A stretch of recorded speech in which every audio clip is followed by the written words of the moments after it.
Power star Pawan Kalyan కెరీర్లో భారీ budget సినిమాగా తెరకెక్కుతున్న మూవీ హరిహర వీరమల్లు. భారీ అంచనాలతో రాబోతున్న ఈ సినిమా మార్చి 28 రిలీజ్ కానుందని గతంలోనే మేకర్స్ అనౌన్స్ చేశారు. అంటే సినిమా రిలీజ్ కు సరిగ్గా 28 రోజులు మాత్రమే ఉంది. అయితే హరిహర వీరమల్లు రిలీజ్ రోజే యంగ్ హీరో నితిన్ మూవీ కూడా రాబోతుంది. నితిన్ హీరోగా వెంకీ కుడుముల దర్శకత్వంలో రూపొందుతున్న చిత్రం రాబిన్ హుడ్. ఈ మూవీ కూడా మార్చి 28 రిలీజ్ కానుంది. కామెడీ యాక్షన్ ఎంటర్టైనర్ గా రానున్న ఈ మూవీపై కూడా మంచి అంచనాలు ఉన్నాయి. Hero Nithin power star Pawan Kalyan కు వీరాభిమాని అని తెలిసిందే.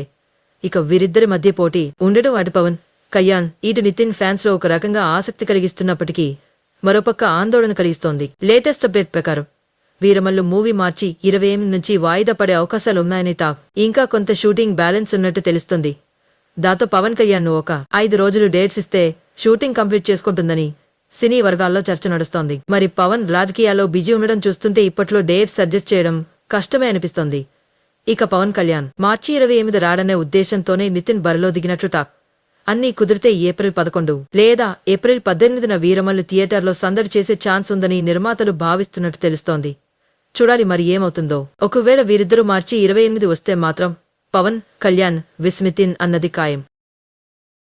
ఇకపోతే హరిహర వీరమల్లు సినిమా కొంత భాగం క్రిష్ చాదర్లముడి దర్శకత్వం వహించగా మిగతా భాగాన్ని జ్యోతికృష్ణ తెరకెక్కిస్తున్నాడు. పవన్ సరసల నిధి అగర్వాల్ నటిస్తోంది. ఎంఎం కీరవాణి మ్యూజిక్ అందిస్తున్నాడు. ఈ మూవీ తెలుగు, తమిళ, కన్నడ, మలయాళ, హిందీ భాషల్లో వరల్డ్ వైడ్ గా విడుదల కానుంది.